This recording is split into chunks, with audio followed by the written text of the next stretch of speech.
दरबार की जय हो। कहते संसार में ऐसे भी कई राजा और ऐसे कई धर्म ज्ञानी और राजा हुए हैं जिन्होंने इस भूमि पर अपने गुरु के खातिर और अपने धर्म की मर्यादा सब कुछ रखते हुए अपने प्राण को भी निछावर करते ऐसे भूमि पर राजा मरी हुई।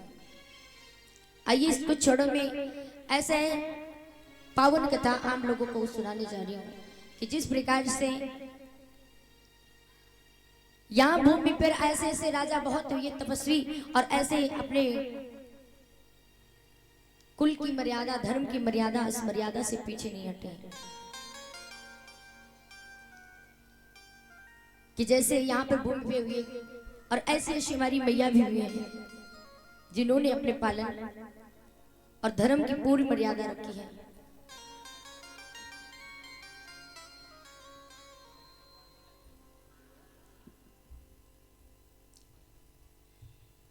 तो आइए शेष उनकी पावन कथा लेकर के चल रही हूँ कि कैसे कैसे हमारे राजा भूमि पे गए। बोलिए गोविंद भगवान की जय हो। बोलिए सच्ची दरबार की जय हो। एक बार राजा विराजमान अपने सभा में जैसे दानवीर हरिश्चंद्र हुए हैं सत्यवादी दानवीर हरिश्चंद्र जिन्होंने अपनी भूमि पर रह करके और धर्म की मर्यादा रखी लाज रखी। गुरु ने ऐसी बड़ाई की अपने शिष्य की कि मेरा ऐसा भूमि पे शिष्य हुआ है जिन्होंने अपने बलिदान के खातिर अपना पूरा जीवन व्यतीत किया। एक बार वशिष्ठ और विश्वामित्र जी विराजमान उसी सभा में आज राजा हरिश्चंद्र जी सभा में बैठे तो सभी बड़े प्रेम से उनका स्वागत किया है, बिठाया और बड़ा आदर पूर्वक किया कि ऐसे धर्म के राजा आकर के जिस प्रकार से महाराज अपने सिंहासन पर विराजमान हुए तो आज वशिष्ठ ने इतनी बड़ाई की विश्वामित्र के सामने कि सच में क्या तुम्हारा ऐसा ही शिष्य है? जवाब दिया मेरा शिष्य ऐसा ही है, वो कुछ भी कर सकता है। मुझे गर्व है अपने शिष्य पर कि इतना बड़ा दानी वीर मेरा शिष्य हुआ है, जो कोई कहता है उसे दान कर देता है। सच में क्या ऐसा ही तुम्हारा शिष्य है? वशिष्ठ ने कहा मेरा ऐसा ही शिष्य है। उसी बात से आज जब बैठे तो बातें होने लगी, होने के पश्चात जब सभा उजड़ी तो मां से तो विश्वामित्र ने कहा ठीक है। विश्वामित्र उसी समय पर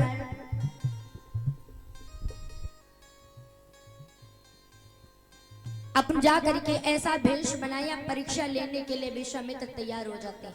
देखो यहाँ एक धर्म की बात आती है कि यहाँ आज ऐसे राजा हुए जिन्होंने अपनी धर्म मर्यादा की लाज रखी है। महाराज ने वही अपने जब सिंहासन से उठे हैं ना तो वही विश्वामित्र जा करके क्या किया, एक जंगल में जा करके अपना रूप बदल लिया, एक सूकर का रूप बना लिया कि परीक्षा लेना चाहते हैं। विश्वामित्र महाराज जिस प्रकार से सूकर के एक वेश बनाए और बना करके बगिया में घुस जाते हैं, सम्राट हरिश्चंद्र की बगिया को उजाड़ने लगते हैं। जितनी सुंदर सुंदर सी क्यारियां थी, फूल थे, आज उन क्यारियों को आज जिस प्रकार से जाकर के सूकर का रूप बनाया तो सारी बगिया को उजाड़ कर फेंक देता। और जितने भी वहां पर माली थे ना उन सबको ऐसी घायल अवस्था में कर देता है कि बेचारे उठने के काबिल नहीं। जिस वहां पे मैन माली था वो जाकर के देखा कि मेरी यहाँ सम्राट के हरिश्चंद्र की सारी बगिया, इतनी सुंदर सुंदर सी क्यारियां थी, फूलों की बगिया, इस सूकर ने सारी केरियों को खड़ फेंका।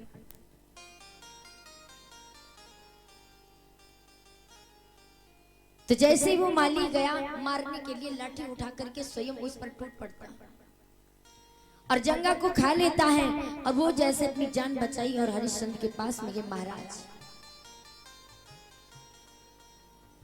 गजब हो गया, जवाब दिया क्या हो गया और तुम्हारी जंगा को क्या किया। एक ऐसा आपकी बगिया में घुसा है सूकर, उसने सारी बगिया क्यारियों को तोड़ फोड़ कर फेंक दिया है, तहस नहस कर दिया है। महाराज जवाब दिया कोई बात नहीं, मैं सुबह होगा तो हम उसे देख लेंगे, आप जाइए, आप इस जंगा पर अपनी मलहम पट्टी लगाइए जाकर के, सुबह होते ही मैं देख लूंगा। जब रात भर हरिश्चंद्र को नींद नहीं आई, आज बैठे हुए सोच रहे हैं, रात तो जागती रहे। और जैसे ही सुबह हुआ ना, सुबह हुआ तो क्या हुआ, महाराज उठे, अपनी सेना को तैयार किए और सेना को तैयार करके सारी अपनी बगिया की ओर जाते हैं, जहां पर चारों ओर बगिया घेर लेते हैं। और वही सूकर का बेस बना करके एक वृक्ष के पीछे छुप जाते हैं। महाराज ने क्या किया, चारों दिशाओं में सारी पहरेदारों को लगवा दिया है, सैनिकों को लगा दिया कि सभी निशानी लगाए हुए हैं कि कोई भी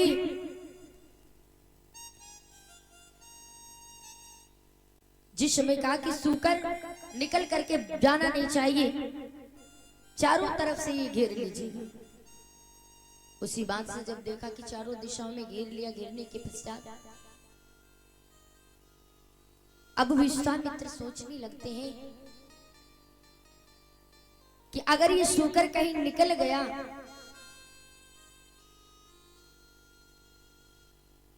महाराज ने जवाब दिया, अगर सूकर कहीं निकल गया तो सबको मैं मार दूंगा, इसलिए सूकर बच करके निकलना नहीं चाहिए। लगाओ अपना अपना निशाना। उसी बात से जितने सैनिक थे वो अपना अपना निशाना लगाए हुए हैं, चारों दिशाओं से बगिया को घेर लेते हैं। और जैसे ही उस विश्वामित्र ने सोचा कि अगर मैं निकला यहाँ से तो मैं मारा जाऊंगा, क्या करूं, कैसे निकलूं, कैसे जाऊं। जिस प्रकार से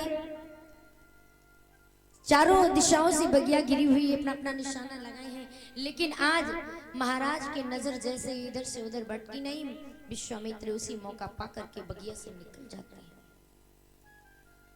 बगिया से बाहर निकल कर गए तो नजर पड़ गई महाराज के पीछे करते हुए आ जा रहे हैं। अरे वो देखो निकल करके जा रहा है। महाराज पीछा करते करते जैसे ही उसके गए पीछे तो आगे एक झाड़ी पड़ती, उस झाड़ी में विश्वामित्र छिप जाते हैं। लेकिन महाराज जैसे पीछे पीछे गए, कहने लगे मैं क्या करूं, अब तो मुझसे ही गलती हो गई, ये मेरे सामने से गुजर गया, अब क्या करूं। सूकर दियो निकाली रे, धोखा हुई गो भारी, आए हाय रे धोखा हुई गो भारी।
कंपट झाड़ी सूकर दियो निकाल रे, धोखा हुई गो भारी, आय हाय रे धोखा हुई गो भारी, आय हाय रे धोखा हुई गो भारी।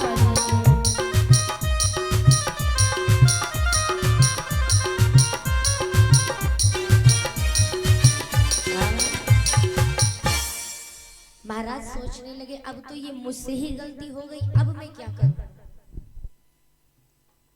महाराज जैसे पीछे पीछे गए ना तो एक झाड़ी पड़ती, उस झाड़ी में विश्वामित्र जी छिप जाते। महाराज जैसे घोड़े से नीचे उतर कर आए ना, तब तक उन्होंने वेश बदल करके बाहर आ जाते।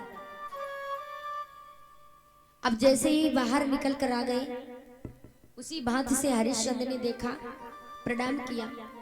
प्रणाम करने के पश्चात हरिश्चंद्र ने कहा, बाबा क्या आपने इधर से सोकर को जाते हुए देखा कहीं? हेलो हेलो, सभी भक्त ध्यान दें कि भगवान भोलेनाथ की स्थापना का समय 4:30 बजे है। 4:30 बजे सभी भक्त स्नान ध्यान करके हमारे माता रानी के दरबार में आ जाएं। जो भी भक्त भगवान की स्थापना में भाग लेना चाहते हैं, क्योंकि कर कमलों से अगर उनका भी सहयोग लग गया हाथ तो उनका भगवान कल्याण कर देगा। यही 4:30 बजे आ जाएं और सभी लोग स्थापना का भागीदारी बनकर के सहयोग करें। प्रेम से बोले भक्त और भगवान की, बोलिए गोविंद भगवान की जय हो। जिस प्रकार से आज प्रणाम करने के पश्चात जवाब दिया, बाबा क्या आपने इधर से सोकर को जाते हुए देखा है क्या? बाबा ने कहा, आप हरिश्चंद्र? जवाब दिया, हाँ बाबा मेरा नाम हरिश्चंद्र है। आप सोकर का क्या करें, आप पर नाम बड़ा सुना है। हाँ मेरा नाम ही हरिश्चंद्र। जवाब दिया, क्या आपने इधर से सोकर को जाते हुए देखा है क्या? जवाब दिया, आप सोकर के क्या करोगे? अरे बाबा आपको नहीं पता है कि सुकर ने हमारी जितनी बगिया में फूल खिले हुए थे, क्यारी खिली हुई थी, आज उनको सबको उखाड़ पकड़ कर सारी बगिया को तैश नैश कर दिया है। इसीलिए उस सुकर को अगर मिल जाए तो मैं उसे अवश्य मार दूंगा।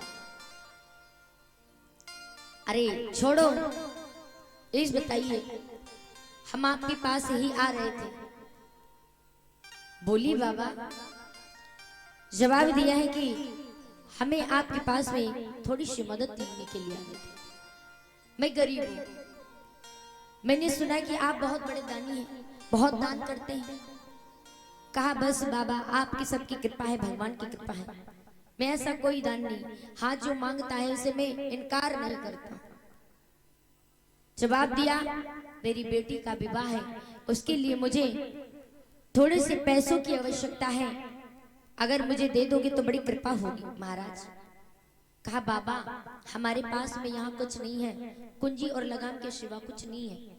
जवाब दिया, मुझे कुंजी लगाम ही दे दीजिएगा। अरे बाबा हमारे पास यहाँ एक छिदाम पैसा भी नहीं है, 1 रुपये तक नहीं है।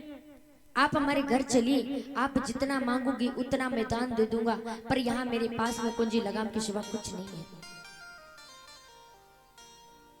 बाबा ने कहा कोई बात नहीं, हमें कुंजी लगाम ही दे दो। कहा बाबा हमारे घर चलो। कहा घर बात को चलेंगे, जो आपके पास वो मुझे दे दीजिएगा। ठीक है, पर हरिश्चंद्र ने एक बार भी नहीं सोचा कि क्या बाबा मांग रहे हैं। कुंजी लगाम, उन्होंने कहा कि कुंजी लगाम ही दे दो। आज जैसे ही कुंजी लगाम की बात आई तो हरिश्चंद्र ने कहा ठीक है। कहा कि संकल्प करो। बाबा ने संकल्प करा लिया। संकल्प करने की दक्षिणा भी होती। जवाब दिया, आपकी दक्षिणा कितनी हो? तो जवाब दिया 60 बार सोना। जैसे संकल्प कराया कि 60 बार सोना, उसी बात से जैसे ही संकल्प हो गया, 60 बार सोना भी हो गया। अब कहते बाबा अब हमारे घर चलो। कुंजी लगाम तो बाबा के हाथ पर सौंप दी, लेकिन जैसे ही आज लेकर के महाराज अपने घर गए, बड़ा सिंहासन पे बिठाया, बड़ा आदर सत्कार किया। उसी बाती से जैसे ही बैठे, मुनिराज जी बैठे विराजमान। अब उनको तो जो है सोच रहे कि मेरा कभी 60 बार सोना दे। बाबा क्या खाना, क्या खाने में आपके लिए लिया? मुनि ने जवाब दिया है, पहले मेरा 60 बार सोना दुआ करके, खाने की इच्छा नहीं है। बाबा बताओ तो सही, अरे मैं दूंगा, पहले आप कुछ कर लीजिए, कुछ खा लीजिएगा। जवाब दिया हरिश्चंद्र, मेरा 60 बार सोना दुआ करके। उसी बात से जब जवाब दिया कि 60 बार सोना, अरे बाबा नहीं, मेरा 60 बार पहले सोना दो करके। महाराज ने उसी समय अपने नौकर से आदेश दिया, जाओ खजाने में से 60 बार सोना बाबा का ला करके दे दो। जैसे ही प्यारी आदेश दिया है कि जाओ 60 बार सोना दुआ करके, उतनी समय बाबा मुनि खड़े हो गए, कहने लगे हरिश्चंद्र इतनी जल्दी भूल गए, किसको आदेश दे रहे हो, किसको आदेश दे रही हो? अब ये तुम्हारा नौकर नहीं है, जो आप आदेश दे रहे हो कि जाइए 60 बार सोना लेके आइए, सो ये आपका नौकर कहाँ है? उसी समय जब कहा कि जाइए 60 बार सोना ला करके दे दो, उसी भांति से खड़े हो गए। अब जवाब दिए, तेरा नौकर नहीं, अब ये मेरा नौकर हो गया।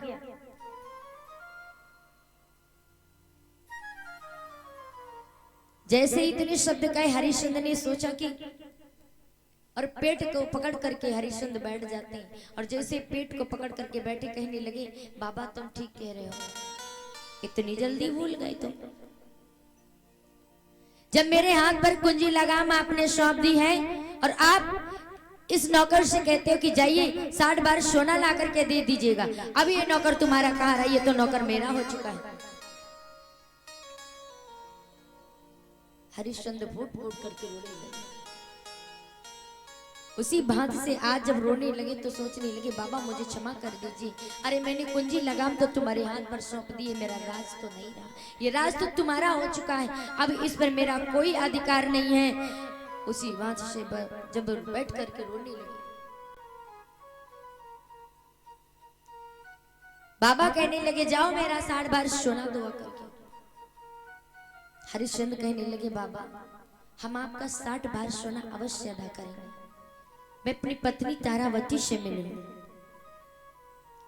जब अपनी पत्नी तारावती के पास में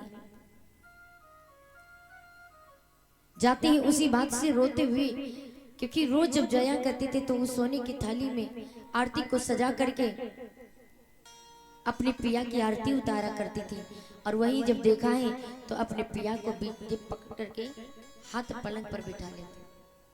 बड़ा व्याकुल देख करके महाराज, आवती देखे पिया नारी ने, और आसन दियो नवाई, और बाह पकड़ के आज पिया को तुरतैलियो बिठाई, और बाह पकड़ के आज पिया को तुरतैलियो बिठाई।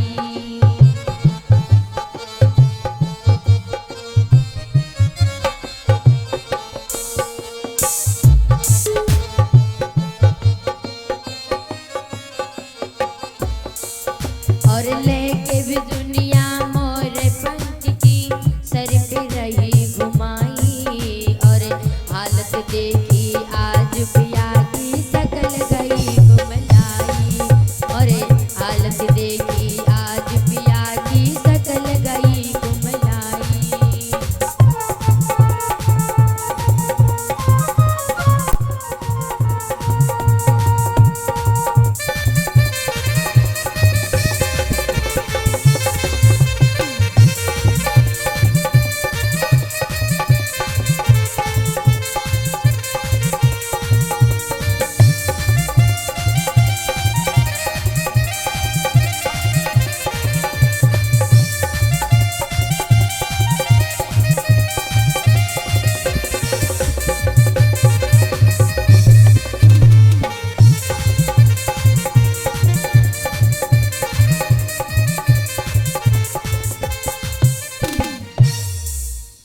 जैसे मैया ने देखा अपने पिया को रोते हुए आ रही है, उसी भांति से पलंग को बिछा देती है, और बिछाने के पश्चात आज देखा हरिश्चंद्र की बाह को पकड़कर पलंग पर बिठा लेती है।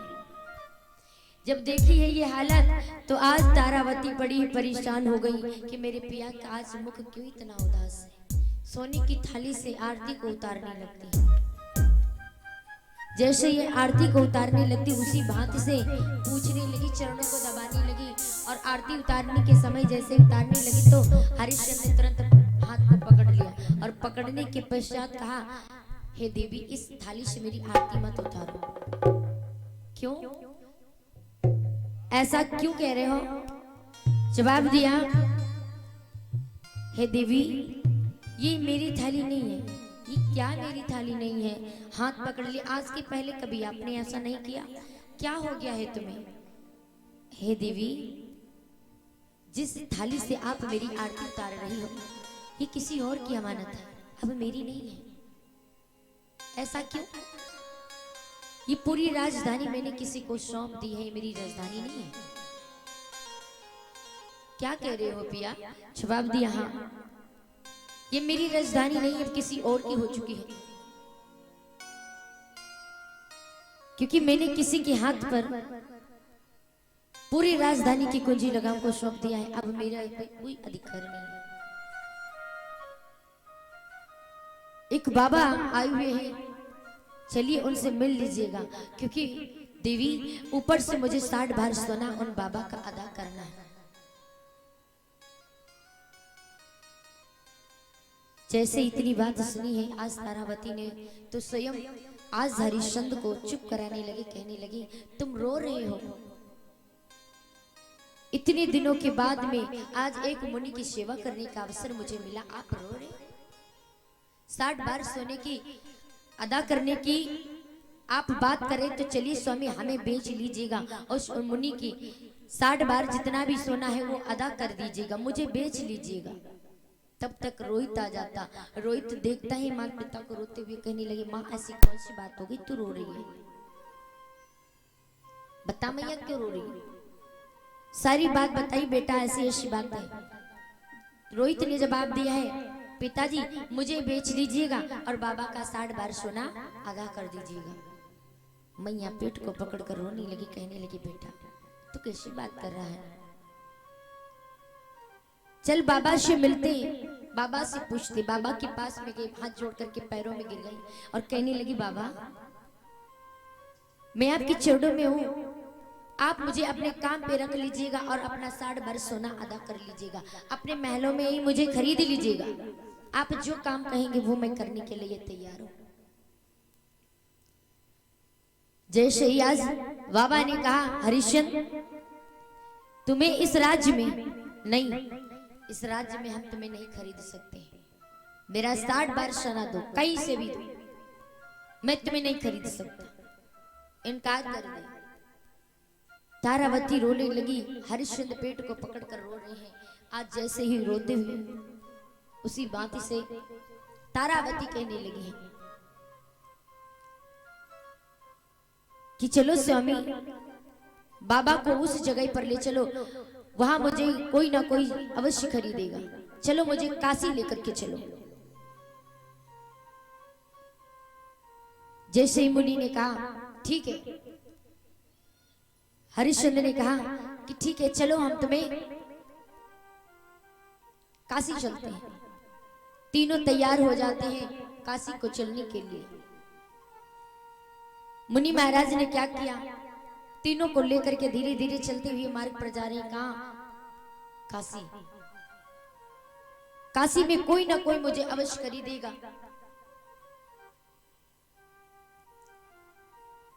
जिस प्रकार से धीरे धीरे आगे महलों से निकले हैं महाराज, और निकलने के पश्चात अपनी राजधानी को प्रणाम करते हैं, और जैसे ही बाहर निकलकर तीनों प्राण प्रणाम करते हैं अपनी राजधानी को कि आज मैं तुम्हें किसी को सौंप करके जा रहा हूं। जैसे आज तक मेरे हाथ चले हो, उसी प्रकार से आप किसी के और हो चुकी हो, उसी तरह जिस तरीके से आप चलती हो उसी तरीके से चलती रहना। बाहर निकल करके प्रणाम करते हैं। शरीर पर मैया ने एक साड़ी मोटी पहन रखी है, जितना भी पहन रखा था मैया ने वो सारा निकाल दिया है।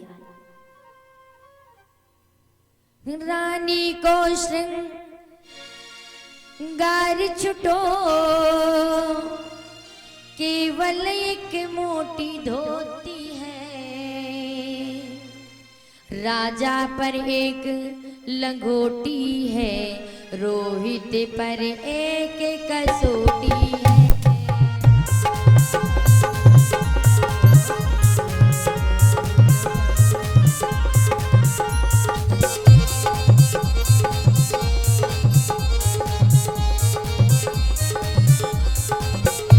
रानी को सभी श्रृंगार छुटो,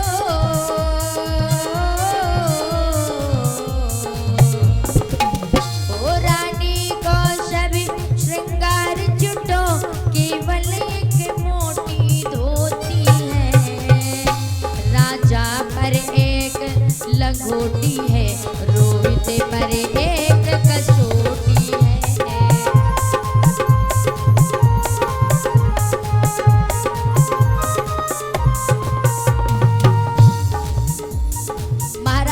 जिस तरीके से अपना भेष बना करके जा रहे हैं, ओ राजा पर एक लंगोटी है, रोहित पर एक कसौटी है।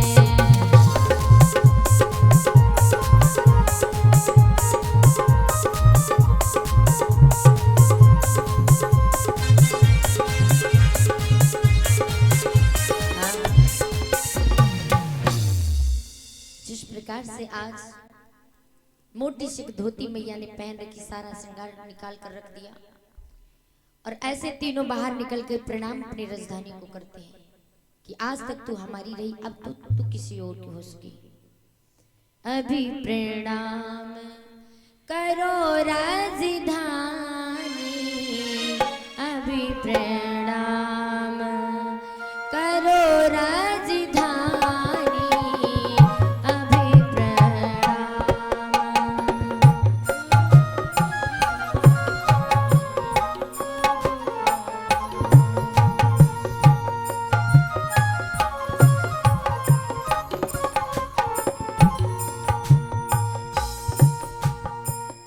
तलक तू रही हमारी, अब हो गई वीरानी। आज तलक तू रही हमारी, अब हो गई वीरानी। अभी प्रणाम करो राजधानी, अभी प्रणाम करो राजधानी, अभी प्रणाम।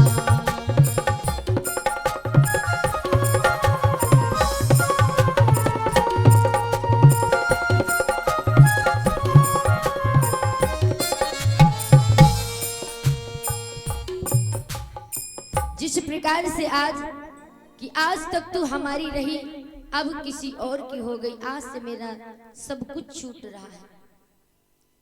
महाराज प्रणाम करके राजधानी को आगे मार्ग पर मुनि लेकर के जा रहे, धीरे धीरे आगे बढ़ते हुए जा रहे।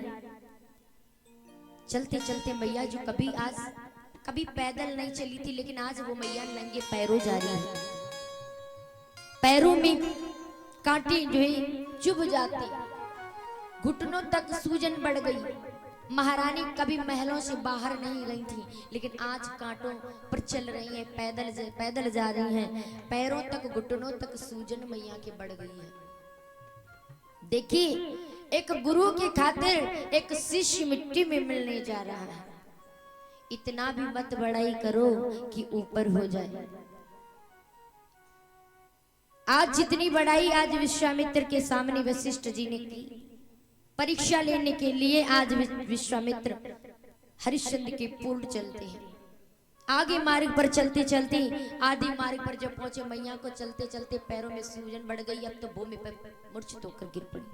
रोहित को प्यास लगी है, बेहोश होकर के रोहित गिर पड़ता है। आज मुनि ने कहा, ए बेटी, अब अपने पुत्र को जल पिला दे। मैया ने कहा, बाबा, जब तक आपका 60 बार सोना अदा नहीं हो जाता, तब तक मैं पानी पीने की छोड़ दो, मैं पानी की तरफ देख भी नहीं सकती। मैया ने कहा, चलो बाबा। गोदी में रोहित को उठा लिया और मैया रोते हुए चल देती है। बाबा चली, सोच ले बेटी, अगर कुछ हो गया तेरे लाल को तो मेरा 60 बार सोना कहां से देगी? पिला दे पानी। नहीं बाबा, जब तक मैं आपका ऋण नहीं चुका देता, तब तक पानी पीने की तो छोड़ दो, मैं देख भी नहीं सकती हूँ। चल देती है मैया आगे धीरे धीरे। अब जैसे ही चले तो कहा हे मुनि कितनी दूर और काशी है, अभी नजदीक नहीं, काशी बड़ी दूर है।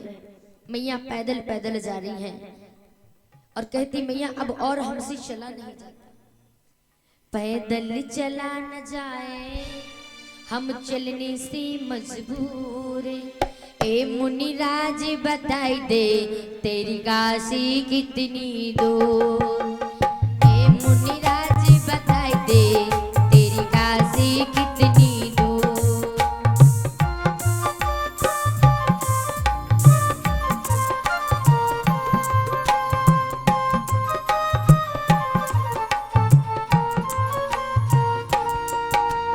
पैदल चला न जाए,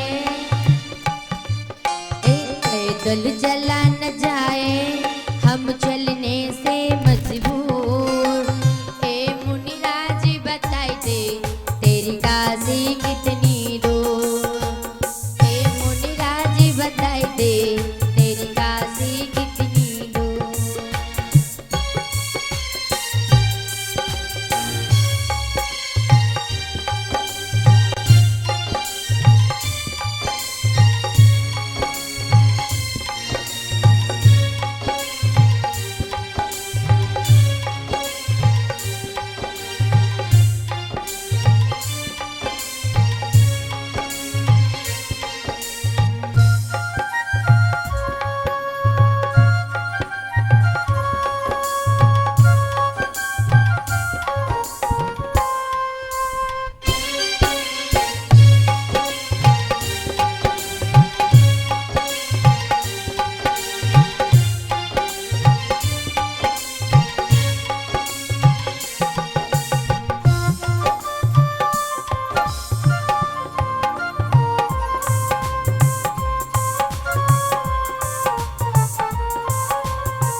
जिस तरीके से आज ए मुनि कितनी दूर आपकी काशी है, उसी बात ही से आज समझाने लगे बेटिया थोड़ी दूर और है और चलो।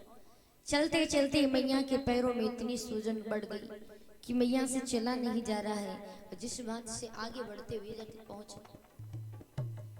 धीरे धीरे जब आगे मार्ग में पहुंचते धीरे धीरे काशी पहुंच जाते हैं और जैसे काशी में पहुंचे हैं तो एक दिन व्यतीत हुआ, कोई खरीदने के लिए नहीं आया है। हरिश्चंद्र ने कहा मुनि, हे मुनिराज आप सभी को खबर पहुंचा दो कि यहाँ पर 3 प्राणी बिकने के लिए आए, कोई ना कोई हमें जरूर खरीद लेगा। आज जिस प्रकार से चारों दिशाओं में इस समाचार पहुंच गया कि यहाँ पे 3 प्राणी बिकने के लिए आए हैं, जिसको खरीदना है खरीद ले, मुझे जात और पात से कोई भेदभाव नहीं है। जैसे आज एक दिन पूरा गुजर गया, कोई नहीं आया, द्वितीय दिवस होने जा रहा है, शाम होने जा रही है, देखा कि कोई नहीं खरीदने आ रहा। अब हरिश्चंद्र बड़े परेशान होते हैं कि अगर मुझे कोई नहीं खरीदने आया तो मैं उस मुनि हे मुनिराज का मैं कैसे ही कर्ज अदा करूंगा, इस 60 बार सोना कैसे मैं अदा करूंगा। महाराज रोते याद करते हैं, कहते हे मुनिराज कुछ कीजिएगा। मुनिराज ने क्या जवाब दिया, 3 प्राणी बिकन आज आए यहाँ, लेने वाला ना आए तो मैं क्या करूं। 3 प्राणी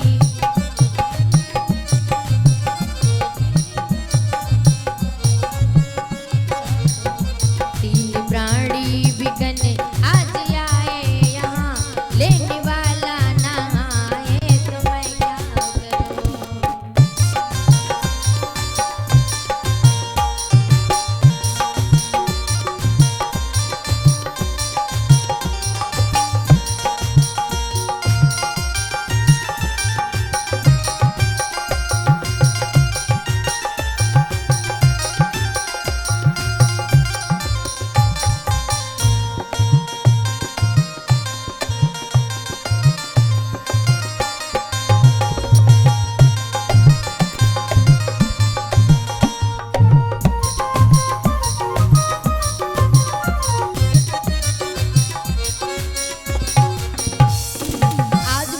जवाब देने लगी, यहाँ पर 3 प्राणी बिकने के लिए आए, कोई लेने ना आई तो उसमें मेरा क्या दोष?